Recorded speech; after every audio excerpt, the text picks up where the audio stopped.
A Dark Night in Ba Sing Se. Case 1. A Dark Night at the University. By MuffinLance. Read by My Lost and Found. Chapter 3. Zuko has a history of academic rivalry. Zuko first saw them at the Western Air Temple. Through one blurry eye, the other a bandaged black, in dirt that hadn't been disturbed for years and years. 100 years. Until he and his men had come. Their military boots left sharp outlines in the soft dust, nearly covering over the little paw prints that had come before them. He crouched down next to them. "Perhaps hawk foxes," Uncle suggested. "Don't those have talons?" Zuko asked, and tilted his head. "Maybe fox lizards?" I believe those drag their tails." The two royals kept looking, but no matter what, Zuko couldn't help thinking that the prince looked like just a fox. And foxes, whatever kind they were, weren't his mission. He stood up and didn't feel dizzy at all, and marched into the library of the Western Air Army. It had been protected from the elements better than the rest of this crazy upside-down place. That was why there had even been paw prints to find. So it would definitely be a good starting point for his research. All he needed was one genealogy. Did the air monks keep genealogies? Or one letter from their sages. Did they have sages? Confirming the Avatar's identity. The shelves that weren't blackened were simply empty. There was nothing left there. He stomped over the paw prints on his way out and didn't think of them again. Until he saw them in the little house on the cliffside. It was small and cramped, and the foundation was half washed out, but even if the whole thing fell down on him, he'd be fine, Uncle. Most of the roof wasn't even there, and he'd know since he saw it halfway through their hike that it was going to be useless. Everything he did turns out to be useless, and Uncle was hoping they'd find some weird flower that grew up here so he could boil and drink it. So Zuko hadn't just turned around, and if the whole house started tilting and tried to fall off the cliff with him inside, he'd just jump out, Uncle. There was a whole wall missing. Just stay outside with your flowers. No, don't come in. It's not going to support your weight. Fine. So they both peered in through the doorway. It wasn't actually a house. It was a trap. Their family had stories about Sozin, about how good of a hunter he was. He had peregrine retrievers for the small hunts the nobility went on. He had blood komodos for tracking dragons to their nests. He had these houses built to lure the last remnants of the air army in. Zuko wondered if Sozin would have known what animal the prince belonged to. The old building was just as useless as it had looked. There was only the paw prints in that one sheltered corner. No real clues at all. When Zuko got back, he couldn't find it. He couldn't find it. It had been right here on his desk, so he didn't forget, so he didn't waste time, so he could always see it, and they'd been gone all day, and it was only his crew here, and they were the only ship anchored in this cove, and he couldn't find it. "Prince Zuko," Uncle asked, delicately, some days later, "has the crew done something to upset you?" "No," Zuko spat, and kept returning Lieutenant G's glare until the man had turned the corner. The lieutenant had been looking at him like that for days. Everyone on the crew had, and Zuko couldn't remember if it had been him or the crew who'd started it. Couldn't remember if it had started before or after he and Uncle had returned from their trip. His banishment scroll was missing, but he couldn't tell Uncle that, because because it was bad enough that someone on the crew had stolen it, had gone into his room to steal it, had waited until he and Uncle were off the ship, and then gone into his room and could have done anything, and his room had been locked. They could get into his room any time, and it was bad enough that they had the proof of his dishonor, that they were laughing at it, probably with whoever their friends were, maybe with the entire crew. But every single one of them claimed they'd not seen anyone mess with his door. It wasn't like they were going to tell him the truth just because Uncle started asking. The scroll was already gone. Uncle didn't need to know about his new disgrace, too. "Nephew," Uncle said, still too softly. "Please, if you ever need to tell me anything, if something has happened." "Nothing happened," Zuko said, and finished installing the new lock on his door, the one that only he had a key to. Uncle continued fretting.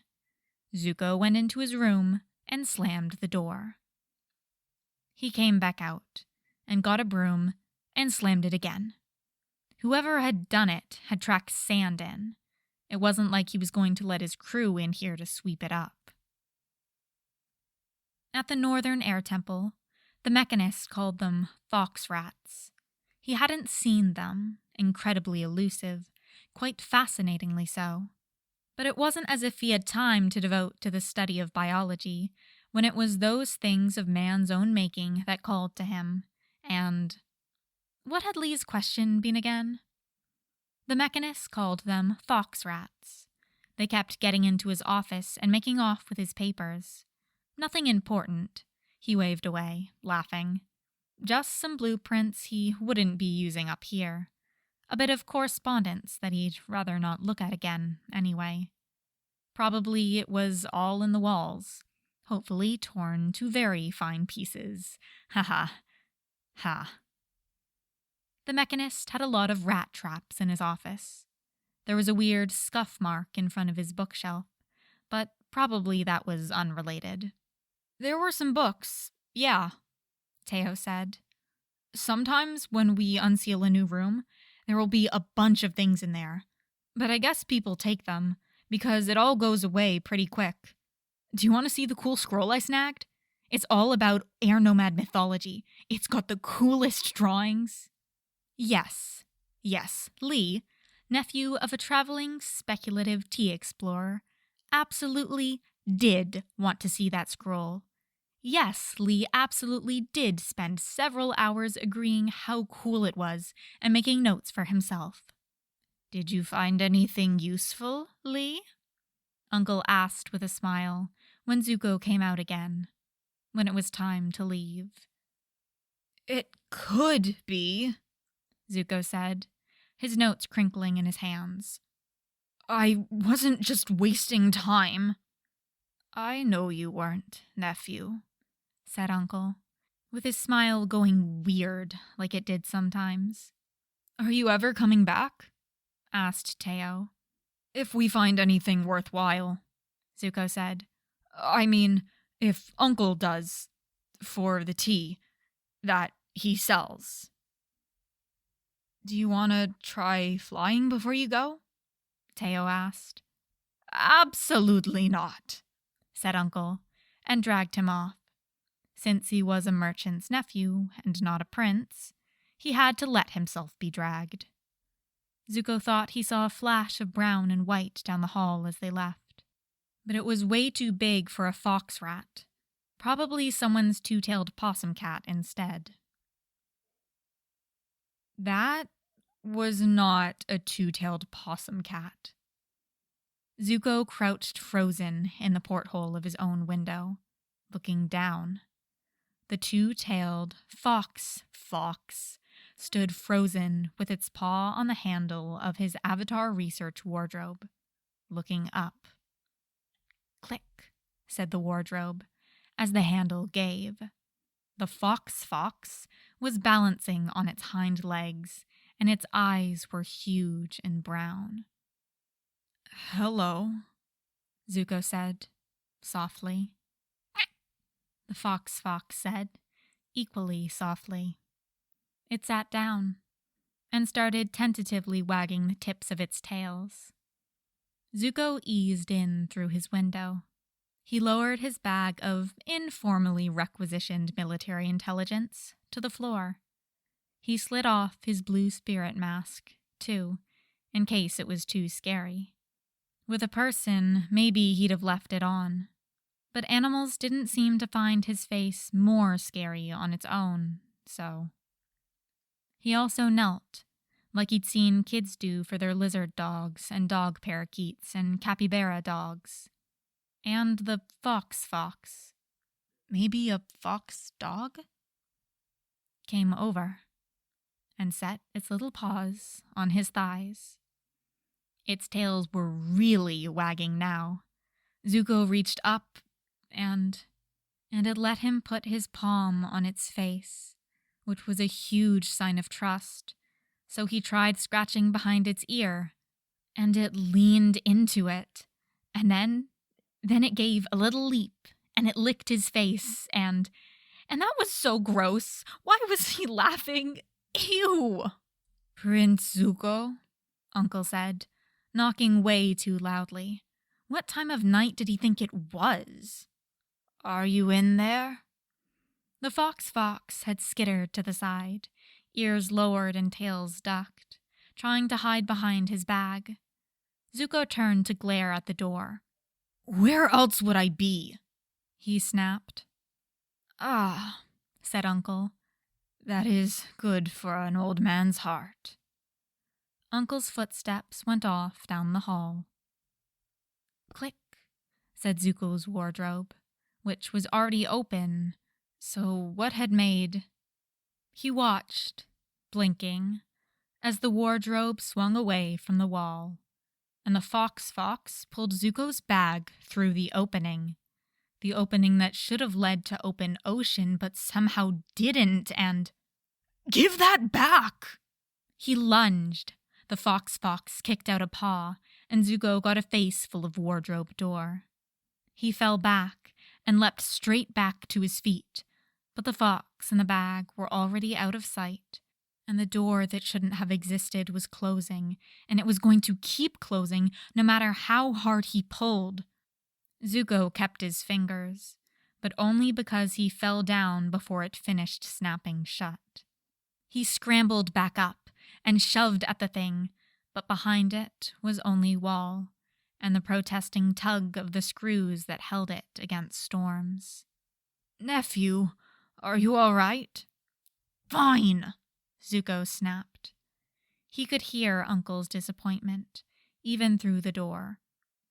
I tripped, he added. Let me know if I can help you, nephew. Zuko did not see how Uncle could help with this. You! Zuko whispered, very loudly. The fox froze. It wasn't the same one. The one in his room had been brown, and this one was red, and of course there was more than one. It wasn't the Avatar. The fox said, with such overwhelmingly knowledgeable smugness that Zuko knew, in that instant, that it knew what the other one had done. Out in the hallway, past the darkened room the blue spirit had just entered, a door creaked. Footsteps went past. He tracked the sound. So did the fox's ears. It wasn't even the same fox. It wasn't even human. It couldn't be Smug. Zuko ignored it and took a step towards the colony governor's desk. One of the fox's ears stayed on the hall. The other tracked Zuko. Behind it, a bookcase on the wall hung very slightly ajar. Zuko picked his way through the drawers and found the false bottom. The false bottom was locked. The lock was picked, and inside was the key. The key opened the safe, which was behind the wall scroll, which he'd thought was a thing people only did in plays. But no one had ever accused the Fire Nation of promoting on the basis of individual thought and creativity.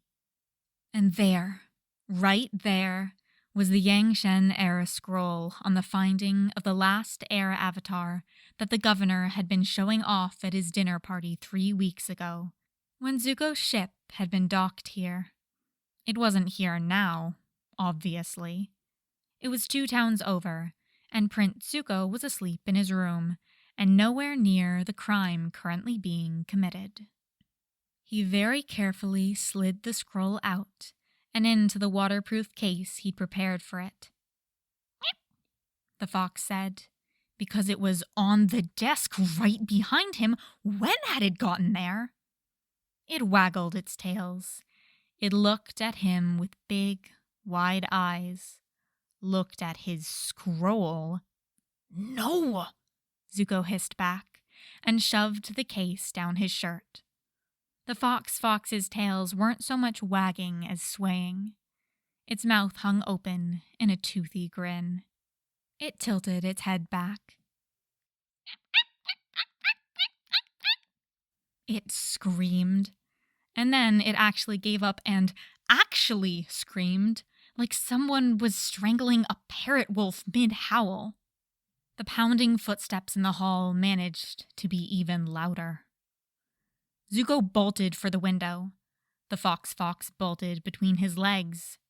Zuko rolled, and the fox rolled with him, and some of the drunker crew members had given him unsolicited advice on what to do if a girl was interested in getting under his clothes, but not for a fox diving into his shirt. He'd been wrong about it looking smug before, and wrong about animals not being able to look smug. As it leapt out, posing with the case in its mouth, it could, and it did, and it was unmistakable. It ran for the bookshelf as the door to the room opened, light spilling in and over his mask. Zuko unfroze and dove out the window. The theft was the talk of every high society dinner party for months. The governor was convinced, absolutely convinced, that he'd been robbed by a spirit. And what did he think of that? I believe him, Zuko sulked. Well, of course the banished prince would. Everyone knew he believed in all sorts of myths, like the Avatar and going home. You! Zuko growled, and the old silver-muzzled fox froze, halfway through pushing Zhao's document cabinet away from the wall. I was here first! The fox raised a paw, pointed at him, and to the desk drawers he was crouched in front of. Then it pointed the paw to its own chest, and to the commander's bed. Zuko narrowed his eyes. The black and gray fox very slowly skulked around him and to its own target. Zuko got the naval movements he'd come for. Then he just watched. The fox went under the bed. The fox went over the bed. The fox stuck its head in pillowcases.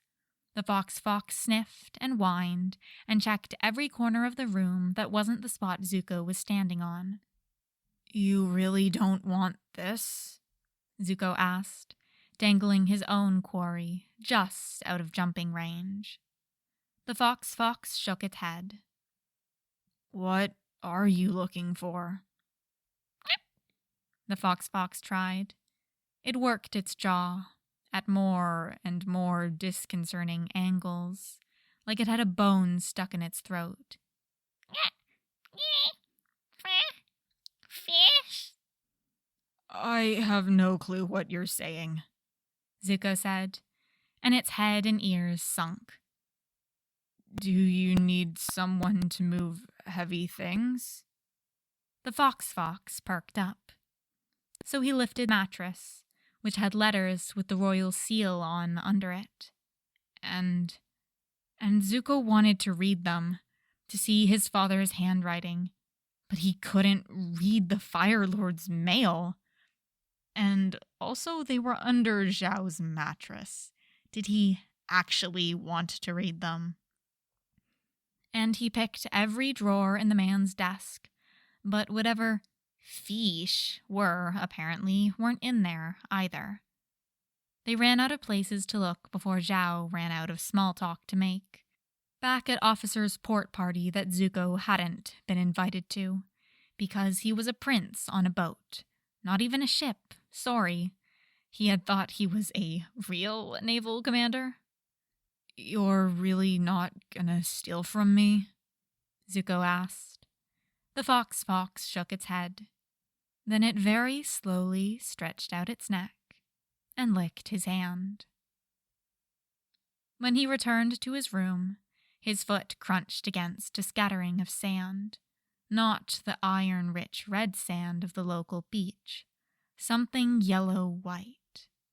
He was missing 2 Roku-era replica bending scrolls and the copy of Love Amongst the Dragons that his mother had annotated. He clenched his fists. Not even the lick of fire could clear the feel of that tongue against his hand. "You!" Zuko said, as the little sand-colored fox stood on the missing professor's desk. "Ah," said Wan Shi Tong, after they were all quite done tumbling down his stairs. "You."